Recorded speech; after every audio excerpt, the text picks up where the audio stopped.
Hello সবাইকে, কেমন আছো সবাই? আজ শেয়ার করব জন্মদিনের দিন সকাল থেকে সন্ধে অবধি কী কী করলাম। তো আজ ওয়েদারটা ঠিক ছিল এই রকম। আগের বছরে এত গরম ছিল, এই বছরে তার তুলনায় এক ফোঁটাও গরম ছিল না।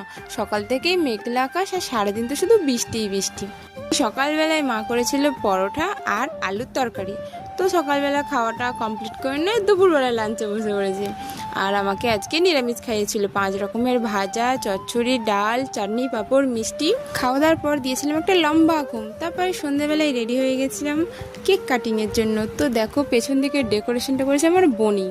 তো কেমন লাগছে সবাই কমেন্ট করো। অনেকের মুখে শুনেছি নিজের বার্থডে কেক নিজে কিনতে গেছি, তাহলে আমারটা কি, নিজের জন্মদিনে নিজে কেক বানিয়ে কাটছি।